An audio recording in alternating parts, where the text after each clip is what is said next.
오늘은 역대 상하 말씀을 함께 좀 간단하게 좀 살펴보고자 합니다. 우리가 2주 동안 11개 상하 말씀을 쭉 읽어왔는데 어떠셨습니까? 11개 상하 말씀. 혹시 좀 읽으면서 혹시 어떤 은혜들이나 어떤 느낌들, 감상들 혹시 간단하게나마 나눠주실 분 계십니까?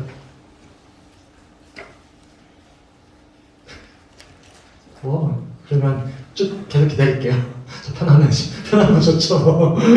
네, 한 시간이 더 기다릴 수 있습니다. 상하를 보니까 저는 또 많이 읽어봤지만 그냥 여사를 이런 거 하고 이서 하면서 이렇게 보면서 목사님 가르쳐주고 다시 새로 배우는 입장에서 들어보니까 많은 왕들이 참 북이스라엘이나 남유다 그 왕들 중에 전부 다 옳은 왕들이 하나 없고 내 같으면 저리 했을까?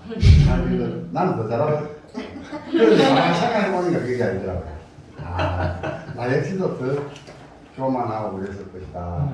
그렇지만 나는 예수님 매방하고 무상 숭배는 안 했었던데 그 생각이 들더라고요. 그런데 정말로 많은 왕들이 자기 아들을 갖다가 불에 박혀가는 왕들이 있고 뭐 오만 왕들이 안 많았어요. 그런 왕들을 볼 때 무상 숭배는 안 했고 그런데 참 그때 많은 왕들이 그렇게 하나님의 주님이 사랑하시가 했는데도 그 역사하시는 걸 보면서도 왜 저렇게 지금은 그런 것도 안 보이면서도 믿는데 그때 왜 그랬을까? 너무 묵상들을 주셨어요. 네, 감사합니다. 혹시 또 나눠주실 분 안 계신가요? 보면은 뭐 역대 누구 왕의 그들 했더라, 뭐 누굴 했더라, 그게 계속 나오잖아요. 그러니까 다윗의 그대로 했더라, 뭐 이런 거. 그다음에 특히 어머니의 그 이름들이 많이 나오더라고요. 맞아요, 어머니. 그러니까 그게 신앙에 따라서 어떻게 바뀌는 네, 그것도 되게 중요한 포인트였어요. 맞아요. 그리고 누구의 왕에 따라 어떻게 했더라. 맨날 그게 앞에. 네, 맞아요. 그런 것들이 좀. 네, 많이 주목해서 보셨어요. 예, 신앙의 어떤 그 중심이라든지 이런 거. 맞아요. 잘 짚어주신 부분 중에 하나는 무엇이냐면 11개 상하의 기준은 뭐냐면 다윗의 신앙입니다. 다윗의 신앙에 따라서 그 왕이 선한지 악한지가 결정이 되거든요. 그래서 참 귀하죠. 한 사람 신앙의 기준이 된다는 사실. 또 두 번째로는 우리 장로님이 그 말씀하셨어요. 나는 우상숭배를 안 할 것 같은데 그 사람들이 우상숭배를 했다. 두 가지가 있습니다. 한 가지는 무닷세나 아하스 왕처럼 아예 대놓고 우상숭배를 한 사람들은 문제예요. 그런데 제가 남유다 이야기할 때 계속 어떤 장소를 소개해드렸죠? 산당. 산당을 피하지 못했다라고 이야기하잖아요. 산당이 어떤 곳일까요? 네, 정치적인 곳인데 예배드리는 장소였어요. 무슨 말이냐면 그들이 우상숭배한다고 생각하지 않았어요. 잘못된 신앙을 가지게 된 거죠. 하나님을 저버린 사람들은 대놓고 저버린 왕들이 있어요. 아합 왕이나 그런 왕들이 있는데 남유다 같은 경우에는 그렇지 않은 왕들이 훨씬 더 많거든요. 그럼에도 그들이 어디서 예배를 했죠? 성전에서 예배하지 않고 어디서 예배했죠? 산당에서 예배하기 시작했어요. 그들이 마치 그런 거예요. 우리는 하나님을 잘 믿다고 스스로 생각해. 근데 하나님을 보시기에 우리는 우상숭배하는 것과 다름이 없는 모습으로 예배하는 거예요. 네. 그 차이가 있는 거예요. 대놓고 그들이 우상숭배를 한 것이 아니라 자신들은 하나님께 예배하고 있다고 생각하는데 하나님의 기준에서 본다면 그들은 사실 세상과 별반 다르지 않는 욕심과 욕망을 어디에 투영하는 거예요? 신앙에 투영해서 그렇게 따르는 경우들이 있었다는 것이죠. 그것은 우리도 마찬가지입니다. 한국교회가 왜 세상에서 빛과 소금의 역할을 감당하지 못하고 점점점 세상처럼 닮아져 버리니까 도리어 세상 사람들 어떻게 하죠? 교회가 더 세상 같다고. 왜냐면 우리도 교회 보면 큰 교회 화려하게 지은 교회 보면 하나님 부흥하셨다 이야기하고 성장했다고 이야기하는데 누가 똑같은 거예요? 성장 지상주의, 물질 만능주의, 세상과 똑같은 기준이거든요. 한 사람의 어떤 신앙을 평가하는 기준도 거의 비슷합니다. 무슨 말이냐면 우리가 하나님 잘 믿는 것 같은데 사실 돌아보면 우리 신앙도 사실 우상숭배하는 것 별반 다름없는 모습으로 믿는 경우들이 참 많이 있음을 우리들이 말씀들을 통해서 또 앞으로 돌아볼 수가 있는 것입니다. 그래서 계속해서 상당 제가 강조해 드린 거예요. 상당은 끝까지 피하지 못해요. 여러 가지 이해득실 관계도 있는 것이고 또한 자신들의 신앙의 근원이었기 때문에 그게 우상숭배였는데 우리도 우리 교회 내에서 특별히 우리 신앙 내에서 뽑아내야 될 그런 우상숭배와 다름없는 모습으로 믿는 그런 우리의 신앙의 모습을 우리가 정직하게 돌아보셔야 돼요. 특별히 어디와 관련이 많이 있냐면 따라해볼까요? 복과 관련돼서 특별히 우리가 잘 주의해서 보셔야 됩니다. 이 복이 예수 믿고 믿는 복과 세상에서 말하는 복과 차이가 있어요? 없어요? 있어요. 우리는 없잖아요. 사실 우리가 원하는 복이 어떤 복이에요? 병이 낫고 부자 되고 성공하고 그게 우리가 복이라고 이야기하잖아요. 근데 성경에서 말하는 복은 정반대거든요. 한번 겉다리긴 하지만 마태복음 5장 찾아볼까요? 마태복음 5장 1절부터 12절까지 말씀입니다. 마태복음 5장 1절부터 12절까지 말씀 한 목소리 한번 읽어볼게요. 시작. 예수께서 무리를 보시고 산에 올라가 앉으시니 제자들이 나아온지라 입을 열어 가르쳐 이르시되 심령이 가난한 자는 복이 있나니 천국이 그들의 것이며 애통하는 자는 복이 있나니 그들이 위로를 받을 것이며 온유한 자는 복이 있나니 그들이 땅의 기업으로 받을 것이며 의에 줄이고 목마른 자는 복이 있나니 그들이 배부를 것이며 긍휼히 여기는 자는 복이 있나니 그들이 긍휼의 이름을 받을 것이며 마음이 청결한 자는 복이 있나니 그들이 하나님을 볼 것이며 화평하게 하는 자는 복이 있나니 그들이 하나님의 아들이라 일컬음을 받을 것이며 우리 위하여 박해를 받는 자는 복이 있나니 천국이 그들의 것이니라. 나로 말미암아 너희를 욕하고 박해하고 거짓으로 너희를 거슬러 모든 악한 말을 할 때에는 너희에게 복이 있나니 기뻐하고 즐거워하라. 하늘에서 너희의 상이 큽니다. 너희 전에 있던 선지자들도 이같이 박해하였느니라. 아멘. 보면 우리가 생각하는 복과 성경에서 말하는 복이 완전히 결이 다르죠. 예전에 제가 금요기도의 시간에 팔복을 10시간에 걸쳐서 자세하게 다룬 적이 있는데 그때는 성도들이 몇 분 안 계셨어요. 그래서 차후에 기회가 되면 또 나눴으면 좋겠다라는 마음이 드네요.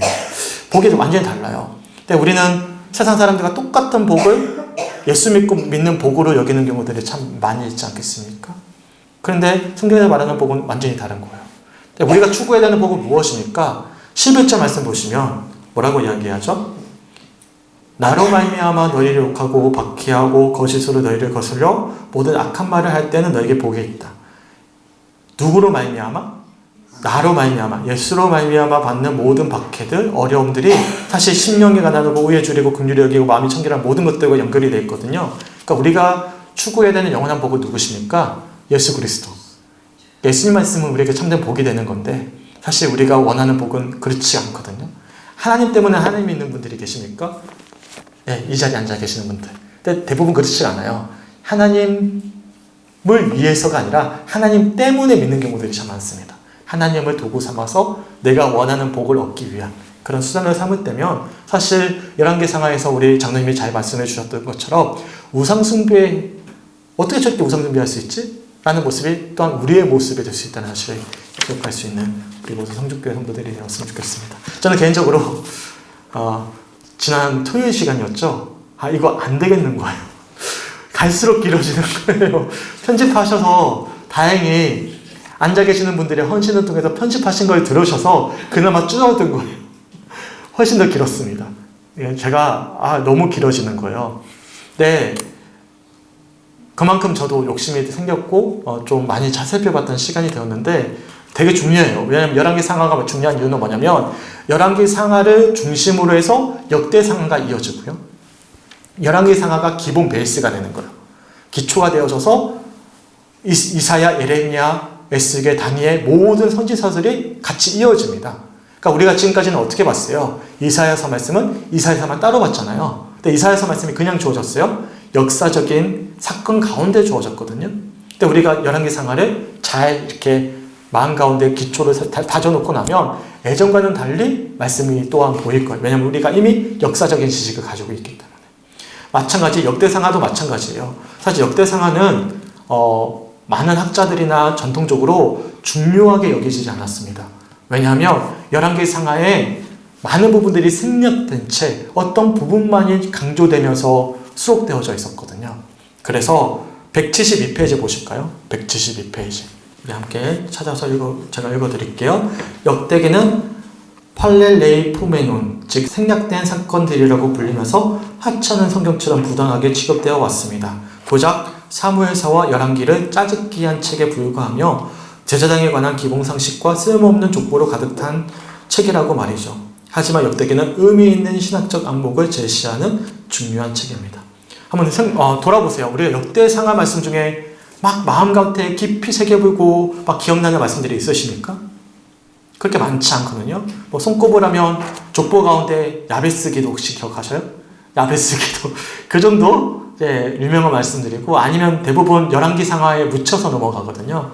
더군다나 생략된 사건들이라고 70인역에서 번역한 표현입니다. 원래 히브리어 원어는 일대기라는 뜻이에요.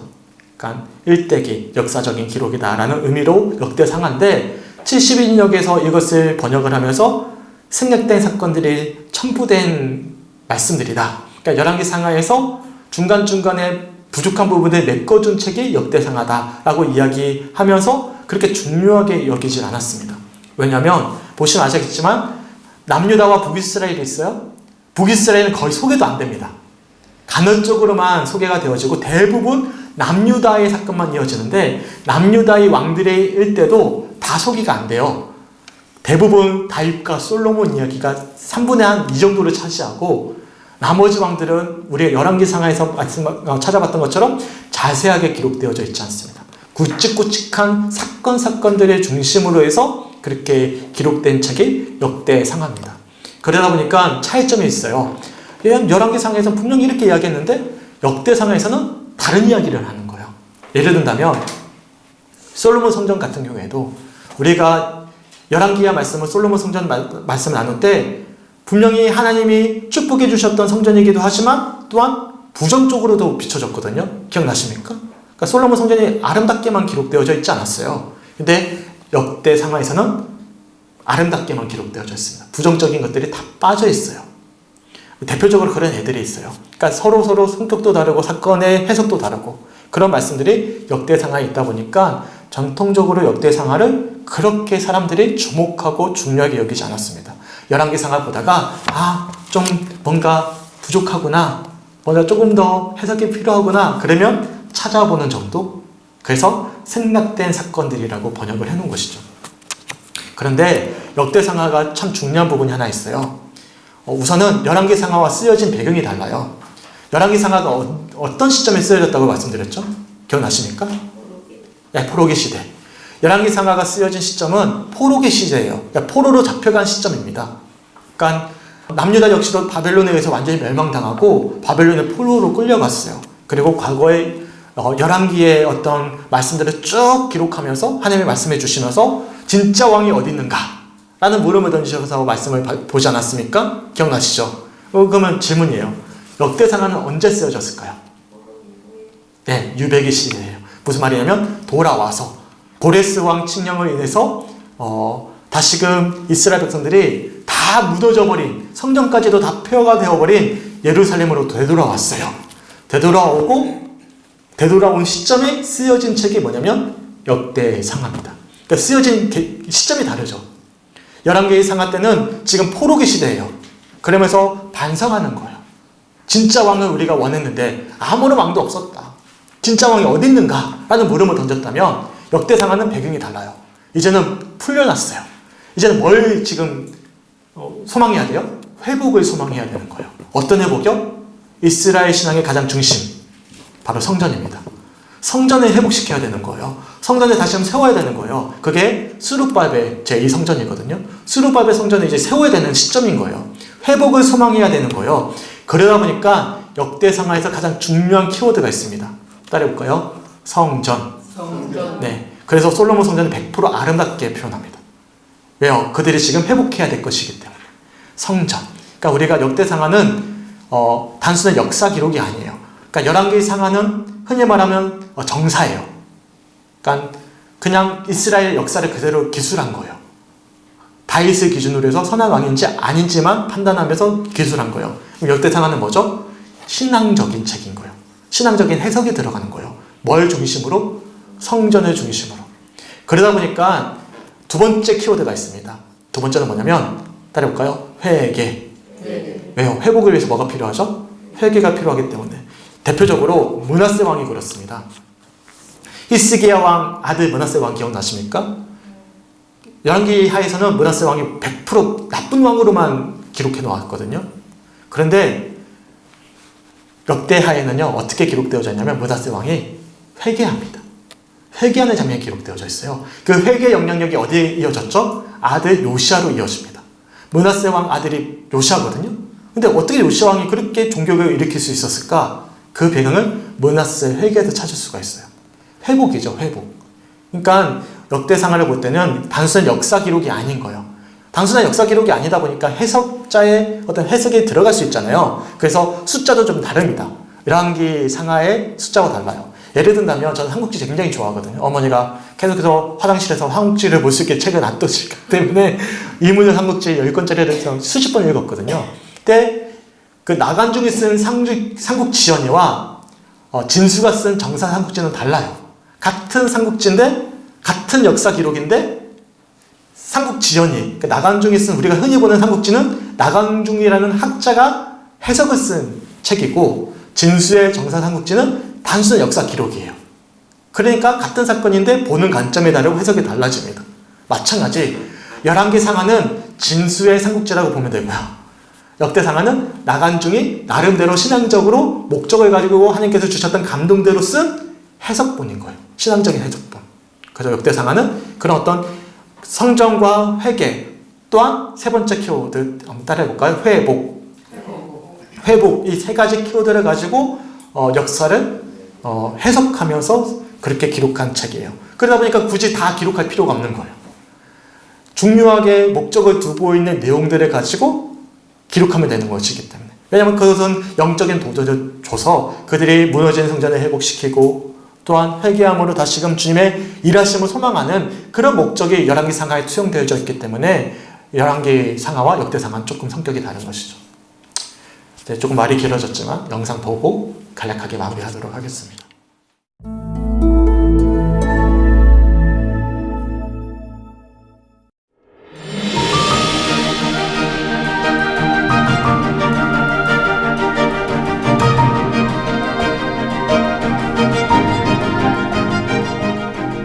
이번 영상은 리딩 지저스 2권 5번째 수업으로 역대기서를 살펴볼 것입니다.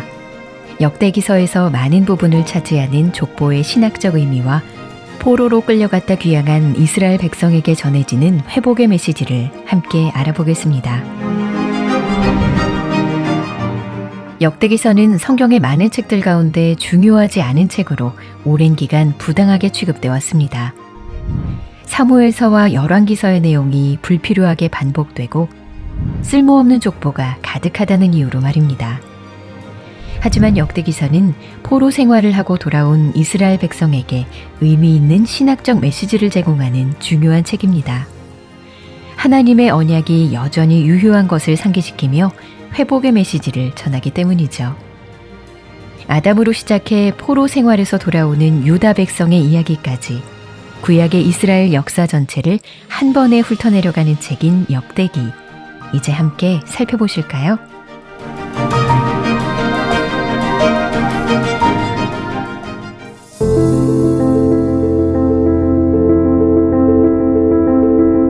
역대기서는 사무엘서와 열왕기서처럼 왕정시대를 다루지만 조금 다른 관점에서 이스라엘 천년의 역사를 기록합니다.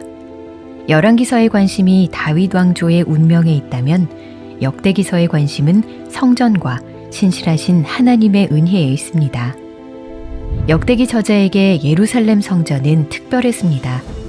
성전은 정치적 결과가 아니라 하나님의 작정에서 비롯된 것이기 때문입니다. 그래서 역대기 저자는 솔로몬의 배교에 주목하지 않습니다. 오히려 성전의 위치, 건축자, 언약궤의 안치 및 완공 예시까지 그 모든 단계를 하나님께서 친히 간섭하셔서 정하신 것을 강조하지요. 저자에게 중요한 것은 하나님께서 솔로몬을 택하셔서 성전 건축을 완수하도록 인도하셨다는 사실이었습니다. 역대기는 다윗 왕조의 회복에 대한 희망이나 기대감을 강하게 드러내지는 않습니다. 오히려 독자들로 하여금 그들이 처한 현실 가운데 하나님께서 얼마나 큰 은혜를 베풀고 계시는지 보여주려고 합니다.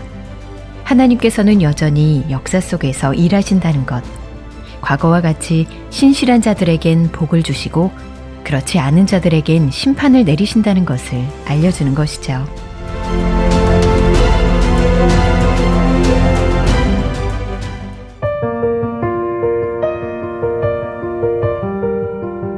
성경에 나타난 족보는 크게 두 유형으로 나뉘고 각각 다른 역할을 합니다. 하나는 수직적 족보로 혈통의 뿌리를 보여주고 다른 하나는 수평적 족보로 친족 관계를 보여주는 역할을 하죠. 역대상 1장부터 9장까지 등장하는 족보는 수직적 족보와 수평적 족보가 혼합된 형태로 그저 이름들을 나열해 놓은 것이 아니라 중요한 신학적 메시지를 담고 있습니다. 아담으로부터 시작하는 수직적 족보는 저자가 온 인류의 역사와 뿌리를 염두에 두고 있음을 보여줍니다. 또한 이 족보는 이스라엘 족장으로부터 포로로 끌려갔다 돌아온 백성에 이르기까지 과거와 현재를 포괄적으로 보여주지요. 동시에 이스라엘과 주변 이방 국가들을 수평적으로 기록함으로써 수많은 나라들 중 이스라엘이 하나님께 택함받은 민족이라는 메시지를 전달합니다. 이러한 맥락을 기억하며 역대상 2장에서 5장까지의 족보에 주목해 봅시다. 이 족보는 야곱의 아들들인 12족장을 시작으로 하여 기록되어 있습니다. 그런데 내용을 읽다 보면 족보가 12아들의 나이 순으로 기록된 것이 아니라는 것을 알게 됩니다. 왕권을 소유한 유다 지파가 먼저 등장하기 때문이죠. 이는 출생한 순서가 아닌 하나님의 택하심이 중요하다는 사실을 독자에게 보여줍니다. 역대상의 마지막 족보 기록인 9장은 유배기 이후의 시대를 다룹니다. 저자는 역대기 말씀의 대상이 되는 이들, 즉 포로로 끌려갔다 돌아온 자들을 이스라엘의 역사와 연결하며 회복의 메시지를 전하고자 합니다. 돌아온 이스라엘 공동체에 하나님은 과연 어떤 말씀을 주실까요?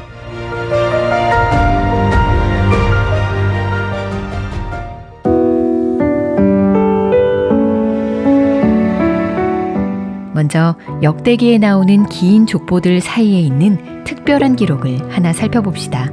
바로 야베스의 기도입니다. 야베스라는 이름은 고통을 뜻하지만 그의 삶은 그 이름을 따라가지 않았습니다. 자신의 지경을 넓히시고 환난에서 벗어나는 복을 달라고 간구한 야베스의 기도를 하나님께서 들어주셨기 때문입니다. 하나님께서 한 사람의 운명을 저주에서 복으로 바꾸실 수 있는 분이심을 보여주는 것이죠. 야베스의 기도가 응답되었다는 사실은 단순한 기도 응답보다 더 넓은 차원의 의미를 갖습니다. 저주의 고통으로부터 보호해 주시기를 간구한 기도가 응답되었다는 사실은 자기 땅에서 쫓겨나 저주를 경험하고 돌아온 이스라엘 백성에게 참으로 복된 소식이었습니다. 그들은 비록 저주 아래서 포로된 자로 태어났지만 하나님께서 야베스의 고통을 축복으로 바꾸어 주셨듯 그들의 삶도 축복으로 바뀔 수 있다는 의미였기 때문입니다.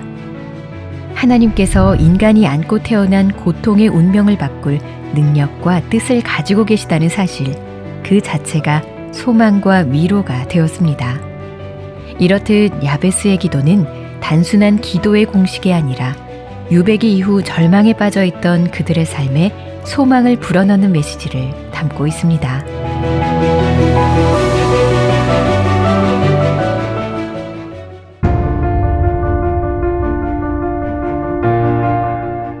역대상 9장은 이스라엘이 범죄함으로 포로가 되는 고통을 경험한 뒤 다시 돌아와 하나님께서 주셨던 땅을 되찾이하는 상황을 보여줍니다. 하나님께서 택하신 백성이 죄로 인해 언약의 소강 상태에 들어갔지만 이제 다시 예전의 삶으로 돌아온 것입니다. 그러나 돌아온 이스라엘 백성은 주변 강대국들로부터 압박을 받으며 여전히 낙심한 상태로 남아있었을 것입니다. 패배감에 빠진 백성들에게 역대기 저자는 이스라엘의 위대하고 풍성한 역사를 들려주며 하나님의 약속이 여전히 유효하다는 사실을 강조합니다. 신실하신 하나님께서 다윗과 솔로몬의 찬란한 영광을 재현하실 것이라는 소망을 심어주고 있는 것입니다. 역대상 10장이 사울 왕의 실패 이야기로 시작하는 것은 이런 맥락에서 이해해야 합니다. 사울은 왕으로서 실패했지만 뒤를 이은 다윗은 이스라엘의 위대한 역사를 이룩했습니다. 이스라엘 백성들도 하나님을 따르는데 실패하여 포로로 잡혀갔지만 이제 돌아와 이전의 영광을 회복할 것입니다. 여호와를 따르지 않았던 사울의 길이 아니라 여호와를 찾았던 다윗과 솔로몬의 길을 따라갈 때 하나님께서는 그들과 맺으신 약속을 다시 기억하시고 그들을 회복시키실 것입니다. 역대기는 백성들에게 바로 이런 메시지를 전합니다. 또 다른 중요한 메시지는 권선징악입니다. 죄 다음에는 항상 심판과 불행이, 순종 다음에는 항상 형통과 평안이 따른다는 이 주제는 분열된 왕국의 역사를 평가하는 기준이 됩니다. 여기에서 눈여겨볼 부분은 지연되는 심판입니다. 하나님께서 백성들의 순종과 회개에는 즉각적으로 반응하시며 복을 주시지만 그들의 불신앙과 범죄에 대해서는 오래 참으신다는 것입니다. 하나님께서 먼저 선지자들을 보내셔서 경고하시고 그들이 돌이킬 때까지 기다리신 후에야 심판하신다는 사실을 저자는 강조합니다. 동시에 하나님의 오래 참으심을 당연한 것으로 계속 죄를 짓는 핑계로 삼아서는 안 된다는 점을 분명히 합니다. 심판이 항상 연기되는 것은 아니며 하나님께서는 언제나 각 세대를 그 행한 바에 따라 다루셨다는 것입니다. 이런 의미에서 역대기는 회복의 공동체를 향한 경고일 수 있습니다. 잘못을 범하고도 심판이 미뤄질 것이라 생각하지 말고 항상 스스로 겸비하여 하나님의 얼굴을 찾으라는 것이죠. 저자가 백성들에게 전한 메시지의 요약은 역대하 20장 20절 말씀이라고 할 수 있을 것입니다. 유다와 예루살렘 주민들아, 내 말을 들을지어다. 너희는 너희 하나님 여호와를 신뢰하라. 그리하면 견고히 서리라. 그의 선지자들을 신뢰하라. 그리하면 형통하리라.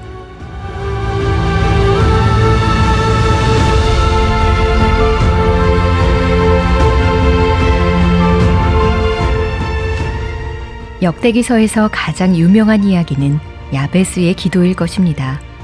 이 이야기는 야베스와는 완전히 대조되는 경험을 하셨던 또 다른 유다 자손의 이야기를 읽어야만 비로소 마무리됩니다.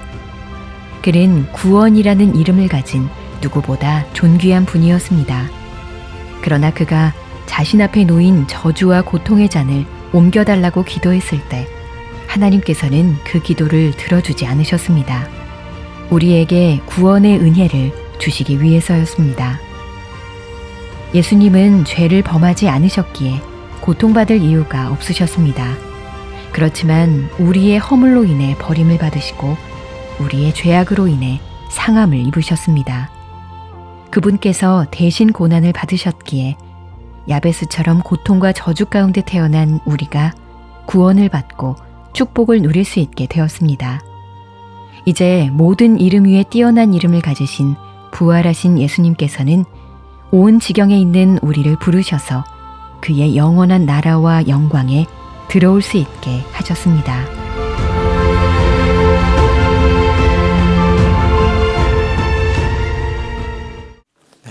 잠깐 영상을 봤습니다.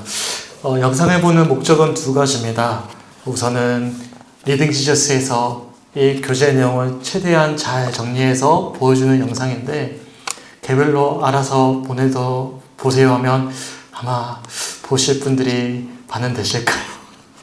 쉽지 않더라고요. 그래서 오늘 이 시간에 함께 보는 것이 좋지 않을까 첫 번째 이유고요. 두 번째로는 이 시간이 참 피곤한 시간입니다. 맞죠?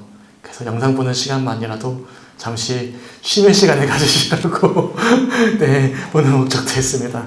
영상 보실 때 정말 피곤하시면 잠깐 눈을 감으셔도 괜찮습니다. 마음이 어려워하지 마시고요. 네, 두 가지 목적이었습니다. 우스갯소리도 재미가 없네요. 일단 그렇고요.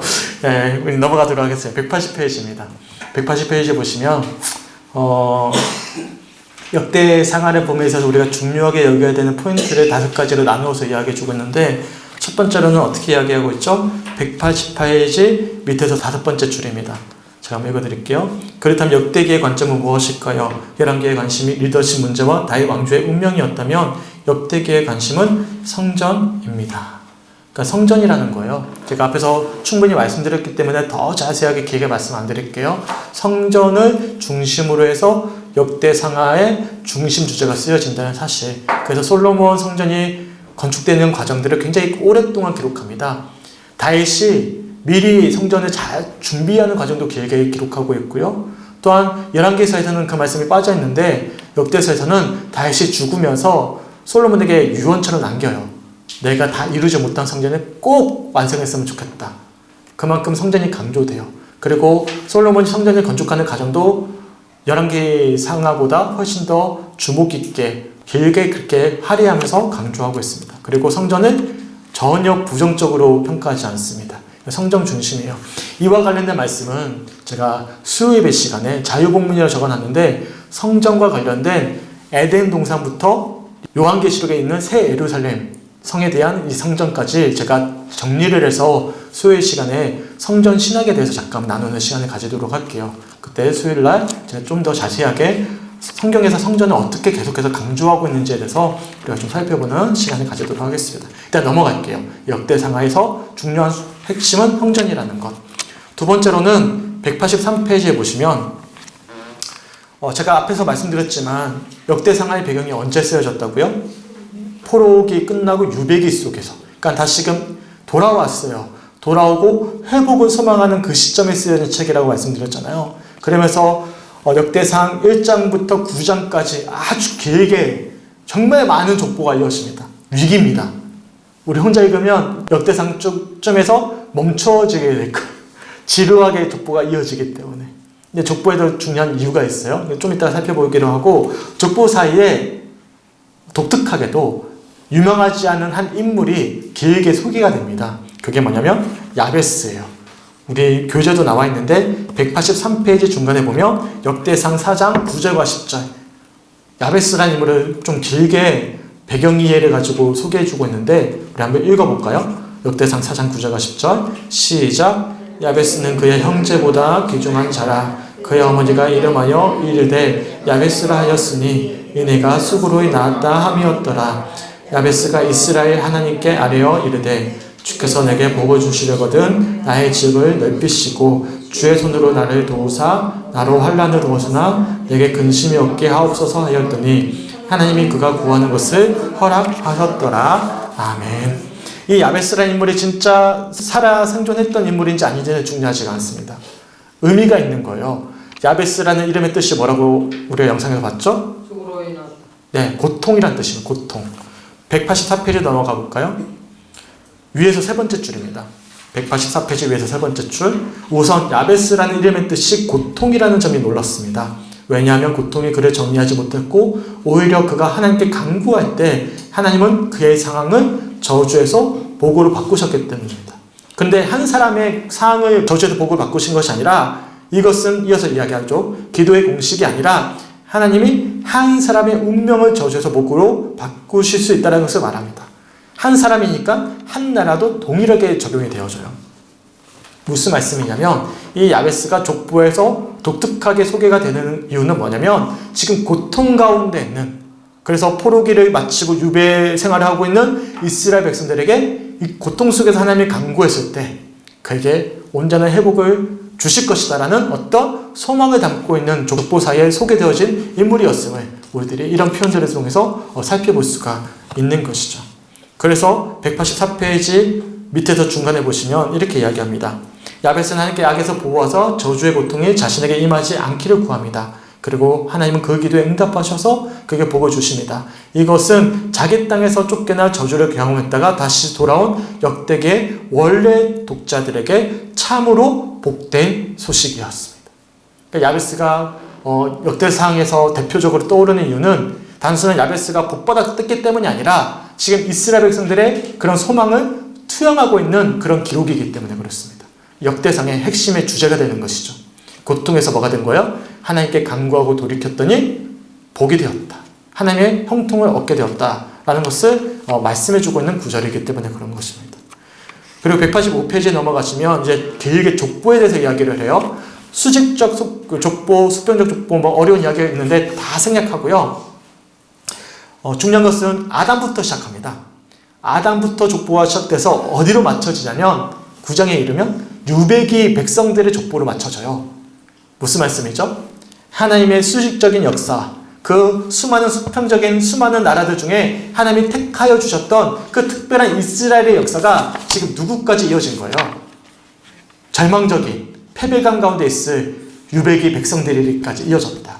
우리의 족보는 그런 족보이다. 우리의 족보는 하나님의 족보이다. 하나님의 선택받은 하나님의 백성으로서의 족보이다 라는 정체성을 가지게 하는 그런 말씀들이에요. 그러니까 단순한 족보가 그냥 이어지는 것이 아니라 이 유배기 백성들에게, 이스라엘 백성들에게 희망과 소망이 있음을, 우리의 근원이 아담으로부터 시작되었음을, 하나님이 택하여 주셨던 그런 특별한 민족임을 이야기해주는 족보임을 우리들이 이런 족보의 내용들을 통해서 찾아볼 수가 있는 것이죠. 그러면서 이어지는 우리의 족보의 마지막에 보시면 이제 족보가 끝나고 바로 사울 이야기가 나옵니다. 근데 사울 이야기가 사무엘상에서는 굉장히 길게 기록되잖아요. 근데 역대상에서는 사울 이야기가 거의 나오지 않습니다. 간단하게만 언급이 되고 사실상 지나가요. 왜냐하면 사울 이야기는 어떤 이야기죠? 패배 이야기잖아요. 패배 이야기잖아요. 사울 왕이 되었다가 사실상 하나님께 버림받았잖아요. 중요한 것은 사울이 중요한 것이 아니라 그들에겐 회복이 중요하잖아요. 그래서 누가 강조가 되냐면 사울은 거의 많이 소개가 안 되고 다윗이 반대급부로 많이 강조되어지고 오랫동안 기록이 되어집니다. 그러니까 아주 의도적으로 지금 역대상하 말씀들이 하나님을 통해서 유배기 백성들에게 전해지고 있음을 우리들이 알 수가 있는 것입니다. 희망을 품게 하는 거예요. 그래서 우리가 열왕기 상하를 볼 때면 다윗의 굉장히 부정적인 이야기 많이 나누지 않았습니까? 근데 역대상하에서는 다윗에 대한 부정적인 이야기를 많이 하지 않습니다. 희망이 이 다윗과 솔로몬을 통해서 이어졌기 때문에, 성전이 세워졌기 때문에 우리가 이 성전을 세워야 되는데 이 성전을 세웠던 중요한 핵심적인 인물 다윗과 솔로몬의 신앙을 우리가 본받아야 된다는 어떤 신학적인 해석이 역대상하에 들어가 있다는 사실이죠. 이처럼 우리가 이런 말씀들을 통해서 역대상하의 핵심적인 주제를 살펴볼 수가 있어요. 187페이지입니다. 187페이지 중간에 보시면 이렇게 이야기해요. 유다 백성이 바벨론에 잠시 포로로 잡혀갔지만 다시 돌아와 수백 년 전 하나님이 그들에게 약속하신 땅을 다시 차지하게 되었다라는 것입니다. 하나님의 택하신 백성이 약속의 땅에서 지은 죄로 인해 잠시 언약의 소강 상태로 들어갔지만 이제 그 포로 시절을 시작한 일이 되었고 그들은 다시 예전 삶으로 돌아옵니다. 포로에서 돌아온 이스라엘은 여전히 약소국으로서 주변 강대국에게 계속 압박을 받으며 많이 낙심했을 것입니다. 무슨 말이냐면 이 배경이에요. 이스라엘 백성들이 지금 포로 생활을 마치고 이제 다시금 예루살렘 성으로 돌아왔어요. 돌아왔더니 대체 뭐가 있는 거예요? 황폐해져 있는 거예요. 완전히 황폐해져 있었어요. 성전조차도 완전히 다 무너져 있었습니다.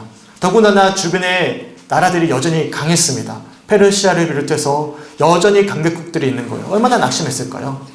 그때 이 사울 왕이 실패해서 그만 하나님께 버림받았지만 곧바로 이어서 하나님께서 세우셨던 다윗 왕을 통해서 그 놀라운 이스라엘 역사가 이어졌던, 더 나아가서 솔로몬 왕 시대에 그 화려했던 성전이 세워졌던 그 사건들을 중요하게 기록하면서 하나님께서 그들을 위로해 주시고 그들에게 진짜 소망이 어디 있는지를 알려주시는 그런 과정들이 역대상하의 말씀에 기록되어져 있는 것이죠.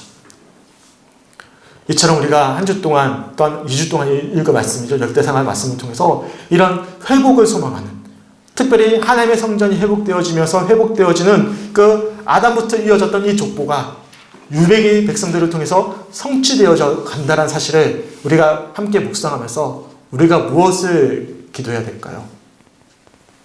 코로나19를 지나오면서 많이 무너져 버렸던 우리 교회 모습들, 우리의 신앙의 모습들 회복해야 될 것이 참 많이 있지 않겠습니까?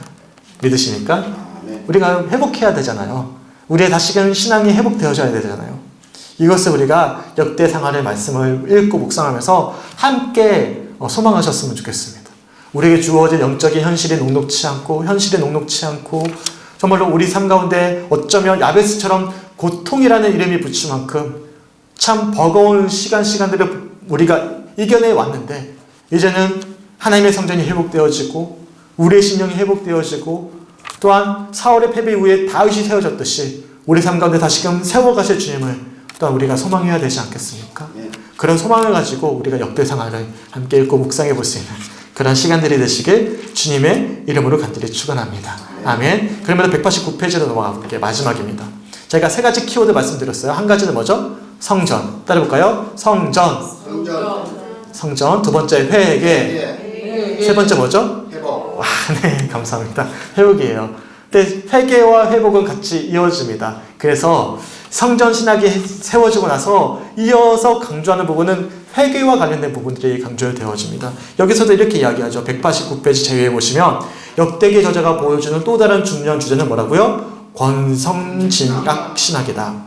그러면 중간에 보시면 회개하면 언제나 심판을 거두신다. 한 가지 예가 제가 대표적으로 말씀드렸던 므낫세 왕이에요. 몰록신까지 섬겼던, 자신의 아들까지 불에 던져버리고 자신의 복을 빌었던, 우리 장로님이 말씀해 주셨던 대표적인 완악한 왕이었는데 그가 회개합니다. 그리고 자신의 아들 요시야를 통해서 다시금 성전의 회복이 이어져요. 그런 어떤 대표적인 어떤 시점들이 역대 상하에 기록되어져 있다는 사실이죠. 그러면 이 회개와 회복에 대한 말씀들이 이스라엘 백성들, 특별히 유배기 백성들이 어떻게 다가왔을까요? 처음에는 소망이 되겠죠. 두 번째는 어떤 것이 되는 거죠? 도전이 되는 거예요. 왜냐면 다시 실패하면 안 되잖아요. 다시금 포르기로 돌아가면 안 되잖아요. 그렇기 때문에 이 말씀이 그들에게는 도전이 되는 것이에요. 도전. 우리는 넘어지지 말자. 회개하고 다시금 주님께 돌아가자. 그래서 191페이지로 넘어가 볼게요. 위에서 세 번째 줄입니다. 위에서 세 번째 줄 제가 읽어드릴게요. 역대기는 회복 공동체를 향해 안주하지 말라며 던지는 경고일 수 있습니다. 과거에 그랬듯이 잘못을 범하고도 심판이 미뤄질 것으로 생각하지 말라는 것이죠. 그들이 살아남아 복을 받는 유일한 길은 스스로를 낮추고 하나님의 얼굴을 찾는 것입니다. 제가 오늘 오전 예배 어린이 설교로서 말씀드릴 때 이스라엘은 굉장히 작은 나라였어요. 그들이 하나님의 백성이 될 수 있었던 이유는 무엇 때문이죠? 하나님이 그들을 불러주셨기 때문이에요. 그들이 하나님을 저버렸을 때 그들에는 아무도 지켜줄 것이 없는 거예요. 스스로 지켜낼 힘도 없는 거예요. 그러니까 북이스라엘이 먼저 망해버렸죠. 그들이 찾아야 될 것은 무엇입니까? 다시금 하나님 한 분. 스스로 낮아져서 하나님을 찾는 거예요. 그래서 역대하 20장 20절 기록해 놓고 있는데 191페이지 밑에 있습니다. 우리 한 목사님 읽어볼게요.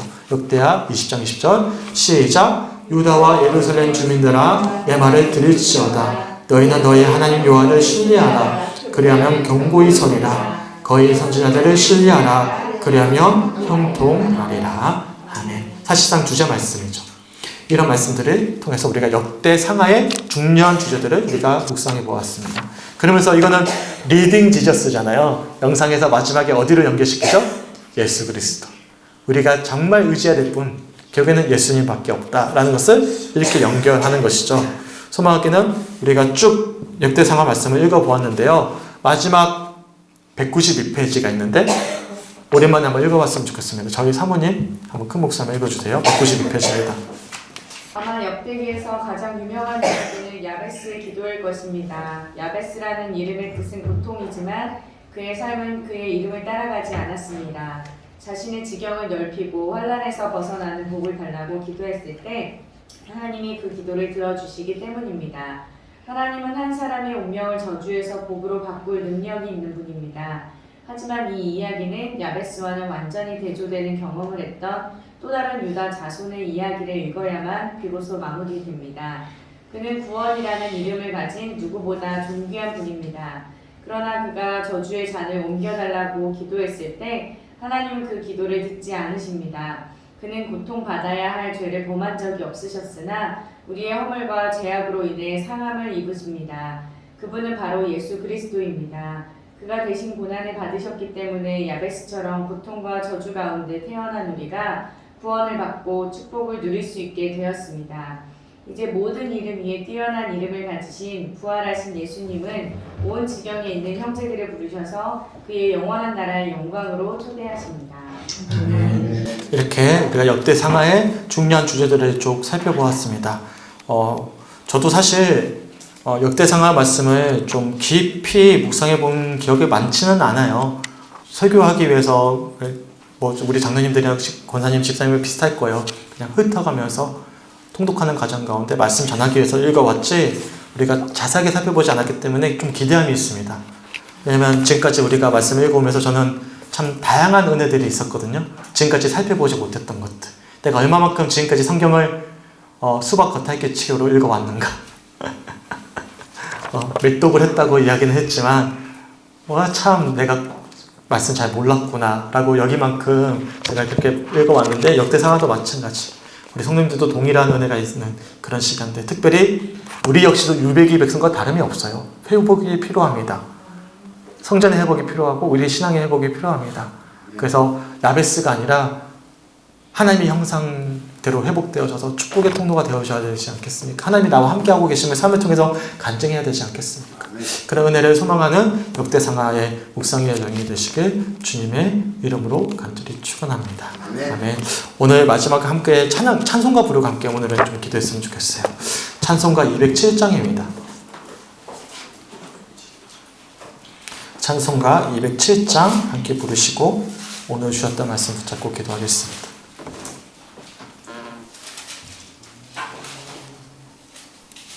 이 찬양의 고백이 오늘 말씀을 읽고 듣고 또 한 주 동안 역대상한 말씀을 통해서 회복을 소망하는 우리의 소망과 결단이 되는 우리 모든 성축교 성도들이 되었으면 좋겠습니다. 함께 찬양하고 기도하겠습니다.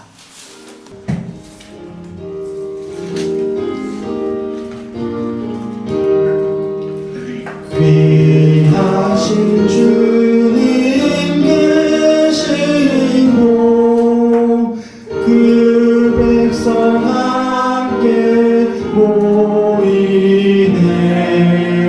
다 함께 주를 만나니 그곳은 거룩하도다. 겸손한 사람 마음에 주 항상 같이 계셔서 외로움 없게 하시고 천국에 인도하시네. 선하신 목자 우리 주, 사랑이 풍성하도다.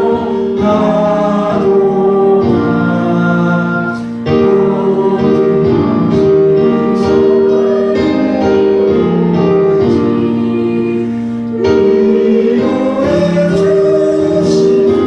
그거룩하신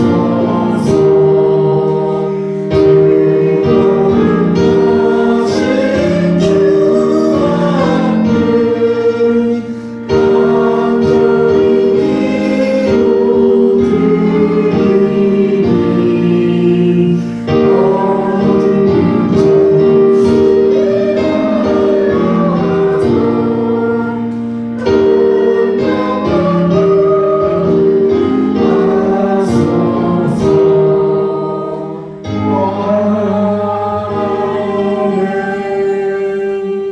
제가 아는 찬양이 아니었습니다. 태어나서 처음 불러봤네요. 혹시 아시는 찬양이세요? 제가 아는 음이 아니었네요. 네, 그래서 가사 보고 이거 나 아는 찬양인 것 같은데 불렀는데 정말 어려운 찬양이네요. 제가 손에 꼽는 어려운 찬양일 것 같아요. 다 함께 주를 만나니 어떻게 부르죠 이거? 되게 어려운 찬양인데 네, 덕분에 우리 함께 불러왔습니다. 성경도 참 수박 겉핥기로 읽었고 찬송도 수박 겉핥기로 불렀던 것 같습니다. 꽤 모르는 찬양이 많아요. 네, 일단 감사합니다.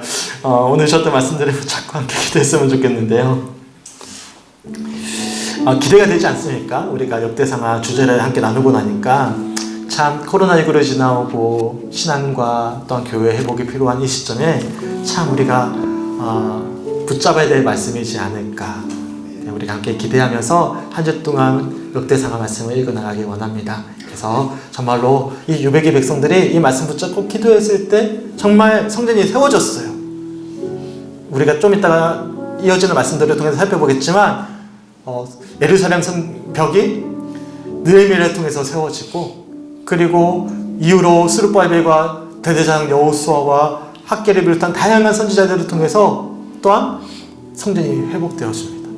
또한 우리 역시도 그 은혜를 소망할 수 있는, 마치 유배기 백성들이 이 말씀을 붙잡고 그 주님의 회복을 선언했고 소망했듯이 우리 역시도 그런 신념 가지고 함께 역대상하를 읽기 원합니다. 그리고 함께 읽고 묵상했을 때 온전한 회복이, 우리 교회의 회복이, 또한 우리의 마음의 성전의 회복이, 우리의 삶의 회복이, 그래서 이제 야베스가 아니라 하나님의 축복의 통로로서 하나님의 살아계심을 우리 날마다 삶 가운데 경험하기 원합니다. 이렇게 결단하며 기도할 수 있고 그렇게 은혜를 찾아갈 수 있는 역대상하의 말씀의 과정들이 되기 원합니다. 함께 말씀 붙잡고 기도하도록 하겠습니다. 주님 아버지, 너무나 감사합니다. 주님 은혜 가운데 함께 하시고 붙잡아 주셔서 하나님 이렇게 아버지의 말씀을 또한 역대상하를 또한 한 주 동안 읽고 나가게 있어서 도전해주는 시간들을 주시니 너무나 감사합니다. 아버지, 한 주 동안 역대상하의 말씀을 통해서 하나님께서 우리의 삶 속에서 어떻게 회복해 가실지, 또 우리가 무엇을 붙잡고 기도해야 되며, 또한 하나님의 성전과 우리의 신령 가운데 성전이 어떻게 회복되어져 갈지를 우리가 함께 기대하면서 말씀을 읽고 묵상하고 수 있는 그런 시간들이 되어졌을 때 우리 삶 가운데 온전한 회복이 있게 하여 주시옵소서. 교회가 교회다워지게 하시고 성도가 성도다워지는 그런 놀라운 역사가 아버지 우리의 삶 가운데 이루어지는 축복된 아버지 시간들, 아버지 말씀 읽고 묵상하는 시간들이 될 수 있도록 아버지 함께하여 주시옵소서. 주님